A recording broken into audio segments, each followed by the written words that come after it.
Jadi gotong royong itu apa sih? Gotong royong itu adalah proses saling membantu untuk mencapai tujuan bersama.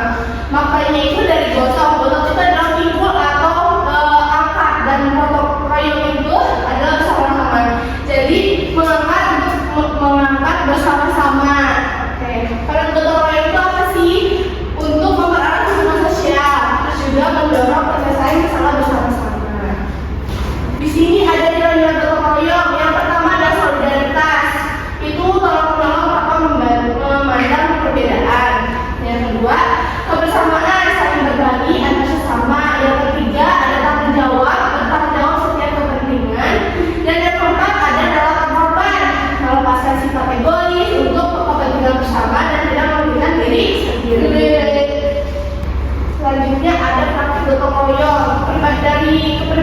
bahasa Indonesia, Ibu gotong royong mencerminkan nilai Pancasila ketiga.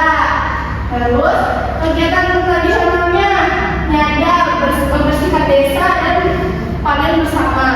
Dan yang ketiga, kegiatan modernnya apa?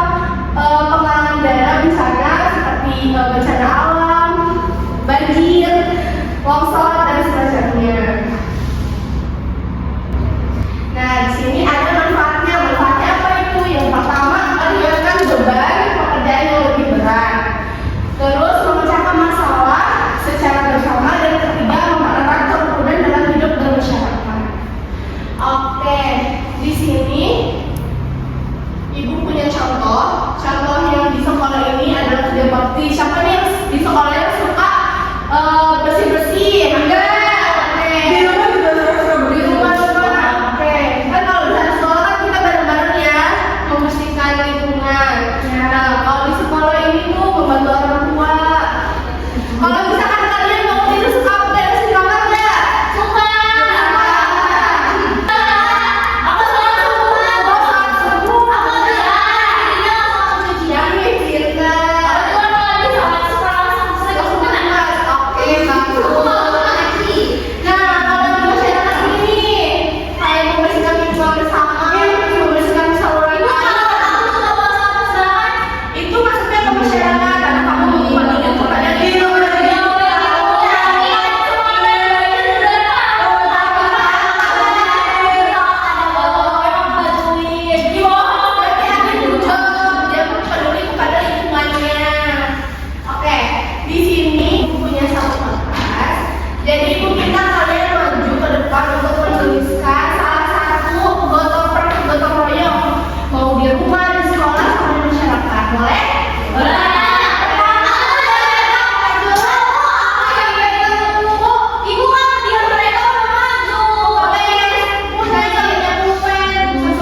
ada gambar dan juga si tulisannya. Jadi kalian harus mensilakan sesuai sama gambarnya. Oke?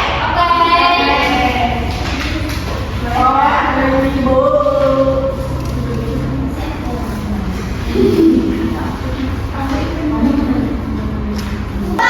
Silakan ya. Ibu kasih nomornya cukup. Gambar.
juga